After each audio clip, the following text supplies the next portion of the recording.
Welcome to the Sports Scouting Report podcast with Lee Burkeen.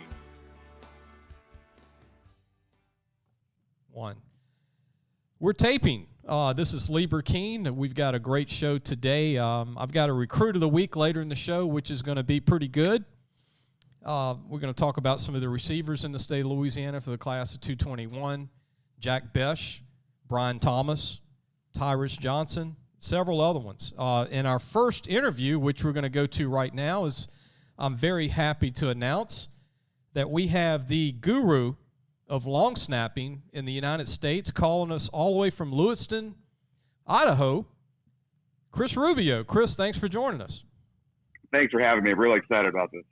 First of all, Chris, tell us about Lewiston, Idaho, man. A lot of people in Louisiana know, like, the state of Idaho. I don't think a lot of people from Louisiana have been there. Some have, but I haven't. But you showed me a picture the other day, and I was just blown away. Like, man, I got to move maybe one day. That's the first question every single person, because I have about, say 90 kids come in for lessons per year from all over the country. And first thing, the mom or dad or aunt or uncle, grandma, grandpa, whoever's with them, walks in and immediately say, okay, how did you get to Lewiston, Idaho? Because I was born and raised in Los Angeles, California. Right. And my answer is always the same, a pretty girl. So that's all it takes. Yeah, that's all it takes. My wife was from a small town called Harrison, Idaho. It's about 2 hours northeast of Lewiston. And she went to school here, ended up getting a job in Lewiston. I visited a couple times and just fell in love with it. I mean, it was obviously a massive culture shock because Lewiston has 30,000 people. They say, I don't think there's that many. And I went to UCLA where there was 40,000 people right, just at UCLA. More animals than people, which is good. Yeah, exactly. Yeah, absolutely. For the listeners, Chris Rubio is one of the gurus of teaching long snapping. And if you're in college football, pro football, we're going to get to all this later in the show, but he's probably taught your son along the way how to long snap. And most of the guys long snapping in college football have trained under Chris Rubio. Most of the guys in the NFL, we'll talk about that, have trained under Chris Rubio. Chris, let's go back to the beginning here. When you were, I remember, and I didn't put your name in the time until we started talking UCLA football. But when you said UCLA and that you long snapped at UCLA, you were there during the good days. We'll talk about that later. But you were there when Jonathan Ogden, the big Hall of Fame offensive tackle, was your teammate, and several other good players. But you were at UCLA. Talk about that journey when you came out of Los Angeles. And, back in the day, UCLA was rocking, man, and the USC-UCLA game was a great rival. It was a big deal. And you went to UCLA and was a student athlete there. That's when it all started, right? Yeah, I had 3 years of Terry Donahue, my redshirt freshman and sophomore year. He was actually the one who gave me a full scholarship and gave me some of the best advice I ever heard. When I became the starter he said, right after you become a starter, you're going to get a full scholarship. So I became a starter against Ray Lewis and Dwayne Johnson of The Rock against Miami at the Rose Bowl was my first game.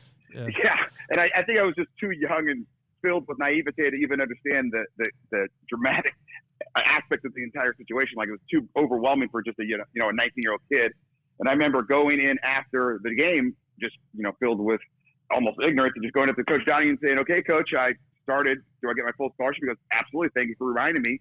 And then a couple of weeks later, I'm having a great season, doing everything right. And I go up to him, I'm looking for some confirmation. I go, Coach Donahue, I've been snapping for 5 weeks. You haven't said one thing to me. And he used to always chew this dentine gum, and he was chomping on it. I remember taking off these perfect Ray-Ban sunglasses. He pulled me to the side and looks at me and goes, Rubio, let me tell you something. As a long snapper, if the head coach never speaks to you, you're doing perfect. And I said, goodbye, Coach. I hope to never speak to you again. Got it. Yeah, and I don't think we ever spoke another word until he retired, and then Bob Toledo came in for 2. But, yeah, we had guys from Texas, Skip Hicks. Was a phenomenal running back when I was there. He came in the same class. We had Cade McNown, Sean Williams, just so many athletes. Chris Ferris, you mentioned Jonathan Ogden. I came in with a very, very strong offensive line class. Andy Myers, Sean Stewart, Chad Overhauser, Chad Sauter, Sean Gully. I mean, it was so strong from top to bottom. And I think we just created a culture led by the offensive linemen that really just they took the lead and dominated. And we were, my senior year, we ended up losing the first 2 games to Washington State and Tennessee against a guy named Peyton Manning. And Washington State had a guy named Ryan Leaf. Not bad. So yeah, not too bad. They went 1-2 in the draft. And then we ended up playing one of your border states, Texas, when they had Ricky Williams, and they were number 10, I think, in the country. And we came out and just whopped them 66-3. And I don't even think we knew what we were doing. We just came out and we were just like, we kept scoring and intercepting and catching a fumble, but things like that. I remember that game. I watched that game. Yeah. I remember looking on the sideline. I goes, what's happening? Are we really winning this big? Because we read all about Texas. And all I remember about that game was the heat, because it was September. I remember the crowd was pretty adamant. And then I remember us winning. And then the final thing, I remember the size of the dragonflies. For some reason, I can still remember dragonflies the size of like a Toyota Camry flying by. You look, and I got to know Bob Toledo, your coach, when he went to Tulane later in his career, and he had already coached several years. Great guy, nice guy, offensive genius. And it didn't work out at Tulane long, but he did do some good things at Tulane, and he had a long career. Liked him, real nice guy, man. I'd go to practice. He real nice to me, real personable guy. And Terry Donahue, your first coach, was one of my favorites ever in the Pac-12. Like, he is up there with Larry Smith, John Robinson, USC. I just thought he was the greatest UCLA coach ever. But I grew up watching him as the head coach. Exactly. Just an absolute legend. And look, we'll talk more about UCLA later, but I wanted to get you to tell everybody, when you were long snapping back then, they didn't have a Chris Rubio, did they? I mean, how did you learn? No, they absolutely did not. I grew up in Los Angeles, where we had, the kind of the Rams and the Raiders, and the Rams left early and then the Raiders left. And I wasn't much of a football fan. I grew up liking UCLA, kind of because my family was kind of into UCLA, but I didn't really watch a lot of football. Okay. And so I grew up and I'll tell a quick story. When I grew up in Los Angeles, tackle football was done by weight, not by age. So in Idaho, everything's done by age. So if you're 8 years old, you play with 8-year-olds, no matter how big or heavy you are. Certain rules are like, if you're over X amount of pounds, you just can't carry the ball. You can't be the quarterback, things like that. In Los Angeles, if you were 100 pounds, you played with 100-pounders, no matter if you're 2nd grade or 8th grade. And so I wasn't able to play tackle football because I was so out of the weight limit because I was a big kid. I mean, in 3rd grade, I tried to play, and they said, yeah, you can play, no problem, but you'll play with 8th graders. And I remember just looking at my mom with like puppy dog eyes filled with tears and saying, please, God, don't make me do this. And I ended up playing flag all the way through 8th grade year. And then my freshman year, I'm thinking, okay, this is great. I was a quarterback for flag football because I was the biggest and the strongest, and I could throw the ball the farthest, probably 15 yards. And coach asked me, I remember very specifically walking into the locker room, and they said, okay, Rubio, what position would you like to play? And I said, well, obviously I'm going to play quarterback. And I'm, 5'10", 250 pounds, just floppiness. And he looks at me and he goes, Rubio, you'll never touch a football a day again in your life.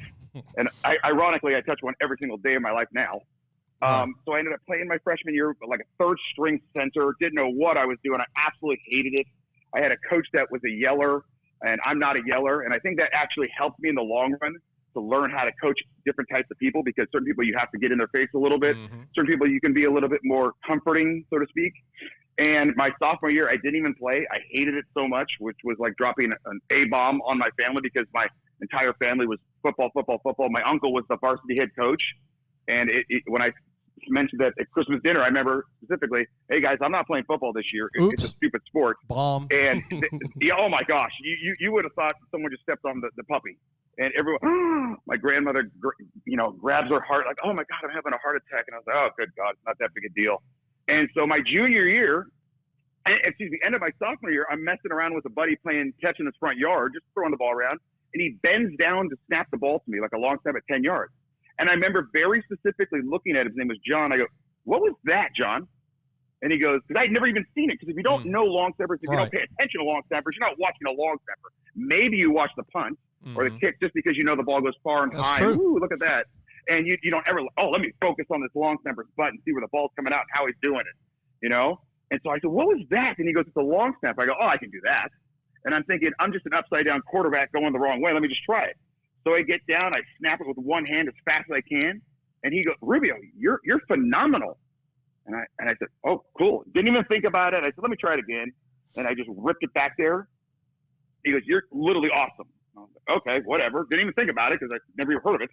And so my junior year grew into my body a little bit, ended up learning how to, just kind of practice it a little bit, ended up starting. And I was bigger then. I had great grades. And back then, every long snapper was required to block in college. So I got, preferred walk-on offer from UCLA, Cal, USC, Columbia out in New York, Pittsburgh, small school in California. And I ended up choosing UCLA because I was big. I could block. Now they have the spread formation where you don't need to block as much. Right. And it kind of just took off from there. Wow. That's a great story for parents hearing that. Obviously, you now teach kids how to do that. And I want to take a break. When we come back, I want to talk about some of the players that you've worked with, how you got started, how long ago, and your partnership with your old college teammate, Chris Saylor, who's a kicker and is a kicker expert. We're listening to Chris Rubio, a guru in the United States for long snapping, for the teaching. And we'll be right back. You're listening to the Sports Scouting Report. We'll be right back. Hello, Louisiana Football Magazine fans. Like what you're hearing? Well, you're going to love our content at lafootballmagazine.com. This week, make sure to check out recruit spotlight articles on Lakeshore linebacker Devin Welbaker, Northwood lineman Cameron Foster, South Terrebonne athlete Kobe Shillette, and Scoutinville, as well as Michigan State defensive back commit Javon Grigsby. Also, make sure to go to our website to order our North and South magazine editions for the upcoming 2020 season. All that and more at lafootballmagazine.com. Welcome back. We got Chris Rubio, a guru for the long snapping in the United States, all over the world, actually. And Chris, tell everybody, when I look at your list of players, it would take me 9 hours to talk about everybody you've coached that played college ball. And I know you said, go to your site and say it's the list. You're right. It is the list, all right. It's a list of over 200 kids that, everywhere from Idaho to Alabama to Minnesota to Florida to LSU. Talk about once you became a teacher of this, when you were done at UCLA, how long did it take you to say, look, I can teach kids this. We can do this. Kids need this. I was an elementary school teacher right out of college because I'd hurt my back. And so I was an sixth grade history teacher, which was great. I loved it. It was just me telling stories and kids, swallowing the information. And then about 5 years into it, Chris Saylor, the guy that I snapped to at UCLA, who was an All-American, two-time All-American, so that means I'm an All-American. That's what I always tell him. He's running his kicking company, and he basically says, Rubio, I need you out in Vegas to basically monitor, babysit some long snappers that I have just to come to facilitate my drills. And I remember there was like 13 kids out there. And I said, I don't know. And he said, I'll pay for your trip and food. I said, okay, let's go. I'm in. And so we went. And after that, he kind of gave me the advice of, he goes, you could do this. You have the personality. You obviously know what you're doing. And it helped a lot that I was a one-handed long snapper at UCLA. And as soon as I made the team, Bob Field, the assistant head coach, and Terry Donahue both looked at me and said, you have 1 week to learn how to two-handed snap. If you can't two-handed snap in 1 week, we're cutting you. And I remember just watching the senior's name was Paul Pernicke. I remember just watching him and watching him. He must have thought I was this chubby 18-year-old weirdo because I was just kept focusing on him, following him around like a puppy dog. And I remember teaching myself how to do all these drills and coming up with drills. And it helps now, obviously, that I know how to create a long snapper because I created myself. So now anytime I see a long snapper, I can easily say, okay, here's what you need to work on, this. And when you go to my camps, all of the instruction is done with like in a 3-yard bubble because I invented all these drills in my dorm, right, where I was just literally just too lazy to walk outside. So I was like, I need a drill that I could do here so I don't have to walk outside. And that like when you come to my my shop in Lewiston, 99% of the drills are done on this like baseball batting cage mat. Okay. We're just sitting here. I have the mom or dad sitting on a yoga ball right next to me, and I'm talking to them and showing them exactly how it all works out. Well, when you and we're going to start with this. I mean, I could pick any school, and you've taught, their long snapper for like 2 or 3 years. But let's go LSU. This show is in Louisiana. The Ferguson brothers that are both in the NFL are your Those are your guys. You taught them. Yep, I've had them both. I think I had Reed since he was about 8th grade year, and then little Blake was, just tagging along from when he's about 4 years younger, 3 years younger. He would just tag along camp, and I'd always say, the younger brothers usually end up doing a little bit better. And right now, they're both pretty much equal. They're both studs. You got Reed with the Buffalo Bills. He was just named a team captain this week, and you've got Blake, who was just signed in the 6th round by the Miami Dolphins. And now he's the starter for them. Correct, yeah. And then following in their footsteps, you've got Quentin Skinner. Right. They're all from the same high school in Georgia. Yeah, all from Buford. And that happens a lot. You'd be surprised where a high school coach, they find out they're going to my camp, and then they'll say, keep going. That's one less thing that we have to teach you. Because Right. most high school coaches and college coaches, they don't know a lot about long stepping, and they shouldn't. It's one of those things that's really finite. It's super intricate. And you could actually screw up a long snapper a lot more than you can help them if you don't know what they're talking about. And yeah, they all went through Buford High School. All right, I got to mention this and tell everybody. This blew my mind, Chris. You got the NFL teams, 32, 33 teams in the NFL? Mm-hmm. Tell everybody how many of the starters trained under you in the NFL. It blows my mind. I'd have to look, but I'm pretty sure it's around 8 or 9 right now. So it's about a third or fourth? That's incredible, man. Yeah, I mean, tonight's kickoff game with John Weeks of the Texans. He's one of mine. I mean, he's a perfect story because he went to Baylor and he was a junior college kid. And if you look at him walking down the street, you would never know he's an NFL player because he's 5'10", 240, 245. Yeah. But he's got some of the quickest hands. He's got excellent form, and he handles the mental aspects of it extremely, extremely well. Outside of a kicker, just me being a scout here since, 91 and scouting and knowing how to look at talent, would you say long snapper besides kicker is the only position you don't have to have a certain figure or built to be a D1 player? I would 100% agree with that, 1 billion %. And I would say it has to do not only, especially now, like when I was in college at UCLA, you had to be bigger because you had to block. Right. And now you can have coaches that just say to me, Rubio, I don't care how big the kid is. I want him to fly downfield. I need a track star. I just need him to get the ball back because they can do the spread formation. And now they made the rules as well where, it was a count of 1 to get their head up or they got to get their head up and they're not allowed to line up on you. But back when I played, I always tell the long snappers this, when men were men, they would line up on you. I remember the first 2 snaps of every game, they would have the 2 biggest, meanest monsters right on you just to destroy you, just to try to get in your head because they knew, okay, I'm going to drill this kid the first 2 times. If he gets timid after that, he's shook for the entire game. But after the first 2 snaps, if I was fine, they wouldn't even bother because it was like, well, why even bother trying to affect this kid because it's not going to.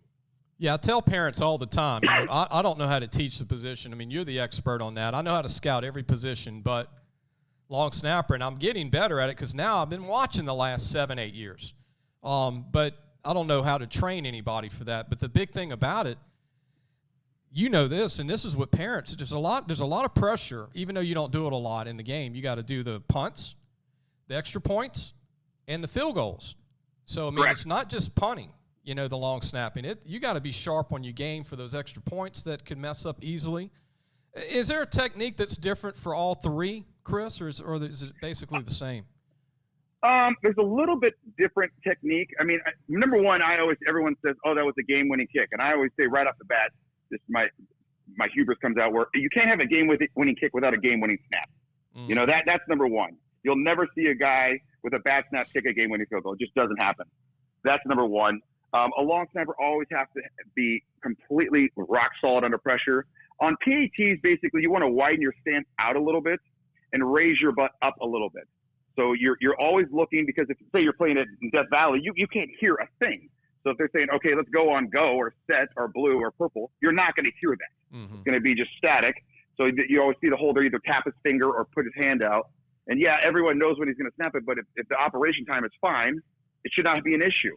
So PATs, you want to widen out a little bit. I always call it get it a little bit fatter so the block point goes out because they're most likely going to throw the A gap or outside. Mm-hmm. And you want to lift up. And then punt, it's more of you want to get your back flat and really use all of your power, which is your butt, everything from your waist down.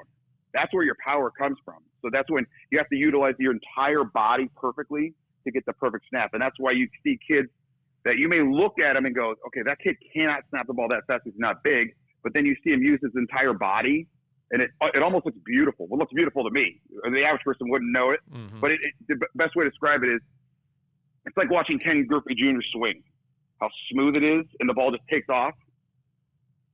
Yeah. That he's just using all of his body absolutely perfectly. It's like a golf swing. You know, and this is what people don't maybe appreciate like you would because you're watching it.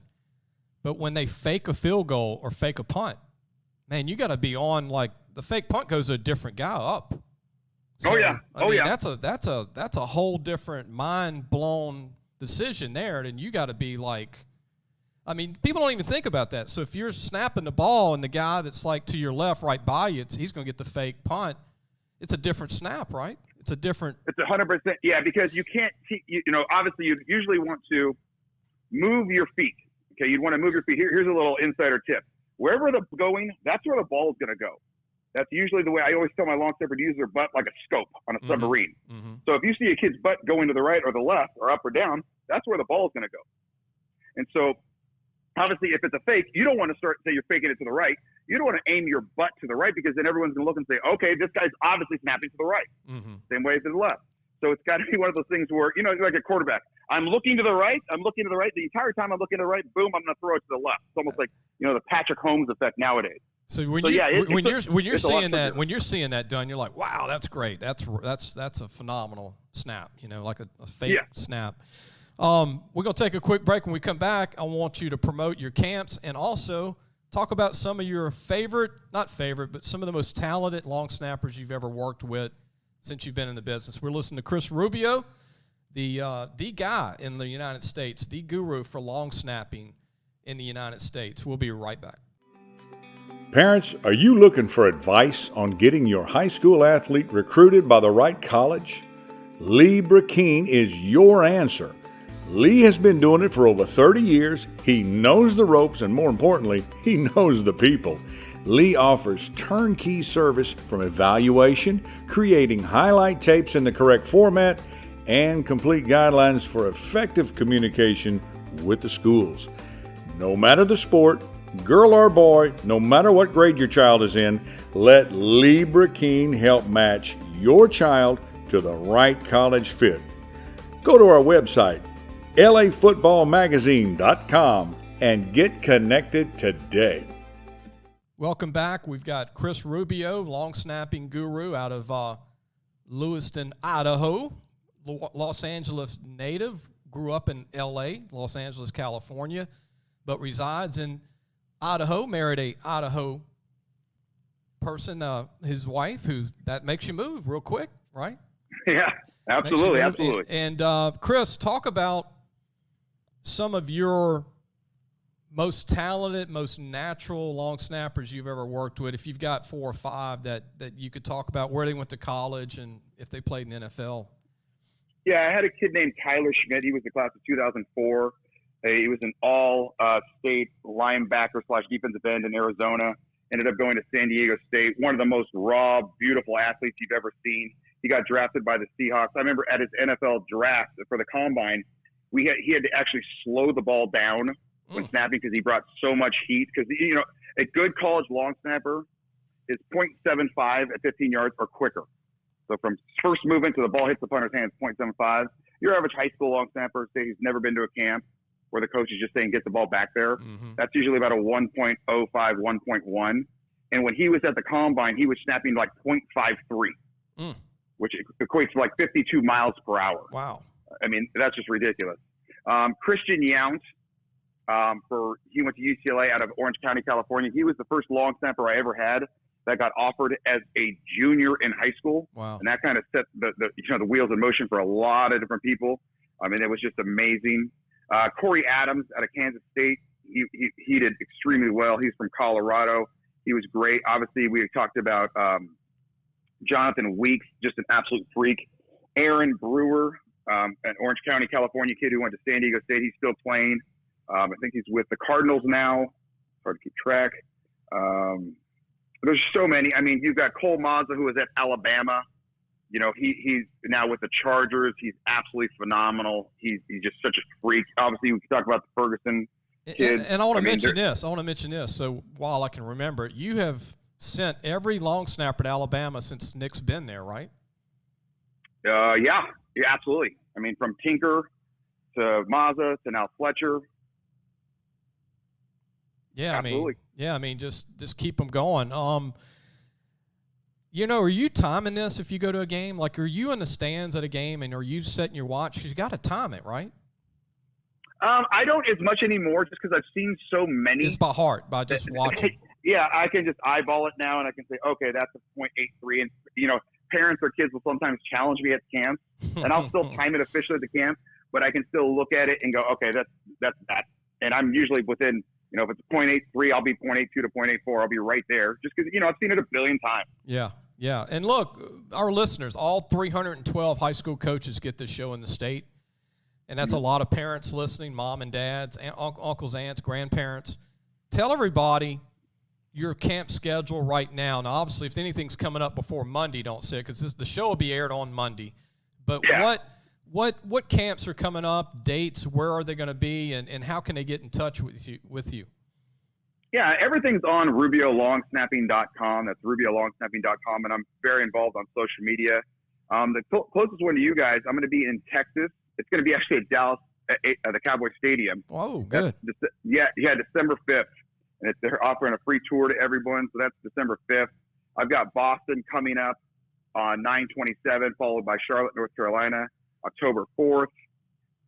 Florida is going to be 11/22, Atlanta 12/6, Chicago 12/13, and then we have our big Vegas event, usually right at Martin Luther King weekend. And I mean, all over the country for camps. I also, since the COVID thing, I started doing some live virtual lessons as well, because, you know, so many people are locked down. And it just keeps on moving. I mean, 2021 class is very, very solid. 2020 class just finished up, and then 2022s and 23s are looking good as well. And a lot of local Louisiana kids as well. Yeah, you have 6 players currently committed to colleges from the 221 class. Not bad already with all this going on. 6 players committed. Absolutely. You know, and so many others have offers. In long snappers, they're always the last. Right. They're always the punter, last. Kicker, long snappers. Yeah, exactly. I mean, I've had kids literally in early August, where the current long snapper failed the class. He breaks his ankle, finds love in Europe, whatever. And then all of a sudden the coach calls me and says, Ruby, I need a guy right now. Mm-hmm. And it happens. You'd be shocked at how often that happens as well. Yeah, I mean, we have a lot of parents I've talked to that have worked with you and Chris Saylor over the years. I've met Chris Saylor and you in passing in the coaches convention. Got to like those national coaches conventions, which right now I don't think there's going to be one probably this year, right, Chris? But usually, I would assume. Yeah, I would assume not. Maybe something virtually, but it's not as good as when you can get there and speak to everyone. I want to recommend every high school coach. I think Chris would agree, but let me explain what the National Coaches Convention is. And Chris probably, he loves it too, because you get to meet every college coach in the country for 5 days in a big city at a convention center. And you get to see all the new up-and-coming toys that come out for, like, shoulder pads, grass fields, anything football, you name it. Every assistant coach goes for workshops. People like Chris and Chris Saylor and also Rubio go there. I go there to meet, and you got to say doing business, because you're promoting the kids you're helping. I'm promoting the kids I'm helping doing highlight tapes. And you're getting the word out to a coach you wouldn't have met him, right? You wouldn't have met him unless you were in, like, Nashville at a convention. Absolutely. And what's great about those as well is when you go around to the workshops, because I usually get asked to run a couple workshops, it's amazing to see these high-profile college coaches in there just taking as much notes as possible, because they want to get better. They're not stupid. They want to get better, so they're able to contact their kid and say, okay, Rubio said to do this. It's just, it's a little things. And I'm not asking them to build a long snapper, but if the wheels start to come off, here's what you know to do, so you can help your kid in time of trial right off the bat. Yeah. One thought before we leave, and I want to give out your website again before we leave, but me and you talked about college football, and I'm glad it's coming back, and I hope it finishes once it starts. And I'm a big LSU guy, Louisiana guy, Tulane, all the schools here in Louisiana, and I'm a big fan growing up. I was a fan of USC. I was a fan of UCLA because of Troy Aikman. I was a Kenny Easley fan. I thought Kenny Easley's the best safety to ever play football. But UCLA, man, we need to get them back. We need to get them back in the race of, like, winning. And I know that, they got a good coach, but it's been so long that they've been competitive. And I know you're an alumnus, and you'd love to see them get back.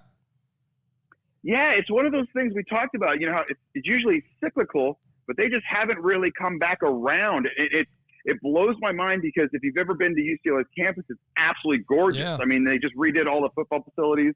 I mean, you've got Bel Air and Beverly Hills literally surrounding the campus. I mean, you've got obviously great weather and you've got great history. It's just a matter of putting it all together. You know, it starts. Yes, it starts from the coaches, but it starts from the recruits. It's going to take certain recruits to get there and kind of take the lead, take the bull by the horns, and just say, "Hey, we're doing this. We have to separate the, get rid of our independent attitude and go for a collaborative attitude, get a team attitude." And that's what my freshman class, when I went there, it was so lineman dominated. It was almost, you had that blue collar workhorse mentality. And those guys, I mean, it was very early on. They just immediately started running the locker room, and then you had, older guys that were kind of leaning into us as well. The Craig Nowitzkis, Vaughn, what was his name? He played for the Chargers. I can't remember his name. Von Parker? No. Then you had Jonathan Ogden. I mean, it was just such a strong lineman group. And you they got really Myers, dominated. you got Myers that you mentioned earlier. That was an NFL lineman. Yeah, Andy Myers. I mean, he would have a certain attitude. I mean, that guy had the record for Pac-10 personal fouls. and he was proud of it, but it was, he demanded immediate respect. And if he didn't get it, he was going to get it. Yeah, that toughness, right off the bat. toughness there. Yeah, exactly. I just love to see UCLA national recruit good again, like get those Ogdens. Now, they did get Kenny Young out of LSU, that was going to go to LSU out of John Curtis, a linebacker. Kenny Young's in the NFL now starting, was probably one of the last big out-of-state signees. They got to get back into Texas. They got to get back into Louisiana. They got to get back into Maryland, where Ogden's from D.C., as you know. But I just love to see UCLA get back. I want to see UCLA-USC game be important again. Absolutely. Well, I couldn't agree with you anymore. And tell everybody, Chris Rubio, your website again for parents that would like to enroll their kid either in a camp or online or any of your camps that are coming up to teach them long snapping. What's your website again? It's RubioLongSnapping.com, and you can just type in Rubio Long Snapping on any social media, and I'm very active on it. And the best part about being a long snapper, like you referenced earlier, you do not have to be 6'3", 240 pounds of solid muscle. Right. I mean, the largest long snapper I ever had was 6'9", 320, but the smallest I've ever had is 5'3", 130, and they both earned scholarships. So it's one of those that even if you're just to say an average linebacker or an outside end or a tight end or anything like that, I can teach you to be a long snapper. I can teach it. It's like me teaching someone to be a free throw shooter. That's all I got to do is shoot free throws. I don't need alley-oops, dunks, three-pointers, dribble between the legs, none of that. I just need you to get the form down because it's so much form related. Once I get the form down and then we get their mentality down, it's over. They're fine. Chris, before we go, let's have fun with this. And I know we don't want to make any colleges mad because you work for all of them, but just if we play college ball as planned and the Pac-12 is not going to play, and let's just say the Big Ten's not going to play, give me two teams that you think could be in the national championship game. Just have fun with it. Nothing serious, but who are a couple of teams that you think could be in it? Here's the fun part about me. I really don't watch college football. I just watch my long snappers. Okay. So I DVR the games and I just fast forward. I fast forward to fourth downs, and I will go through games where I don't even know who won, just because I'll leave it a final quick story. The first year, 10 years or so back, Les Miles was at LSU, and we're running their camp. This was NCAA allowed us to run their camp. He's giving us a tour. We get there a day early. He's showing us around all the trophies, blah, blah, blah, blah. And I'm not watching all the football. And I look at Saylor, the kicking guy with me, and I go, man, they're really good. Like, there's a lot of trophies here. And he goes, they just won the national championship, man. And I go, oh, I had no idea they won the national championship because I don't watch the game. I watch fourth downs. I see how my guys do, and then I go to the next game. Well, I respect that because you're zoned in on what you do. Yeah, absolutely. Chris, good luck to you. Have a great day in that beautiful state of Idaho and Lewiston. I wish I was over there. It's on my bucket list now that you sent me pictures and a video. Thank you for that. Not a problem at all. And Chris, we'll be talking to you soon. This show will air on Monday. We'll be getting the show to you. And look, before you hang up, I'm going to do something real quick. I'm going to end the show, and then we can talk after. I need to get your email so we can email you the show to you personally. So Absolutely. I hope Thanks for having everybody. me on. Yeah, I enjoyed having you on, Chris. Thank you for having me on. I really appreciate it. I hope everybody enjoyed the show. Go to our website and be sure to order. It's ready for shipping. Our North and South preview issue. It's color throughout, gloss, 140 pages, previews all 312 schools. And guess what? Big recruiting section by position from Lee Burkeen scouting at the games, not through rankings. I think Chris would love that. Not through rankings, but going to the games, watching these guys play, and looking at their Absolutely. upside. And so get that. Go to lafootballmagazine.com. We'll see you soon.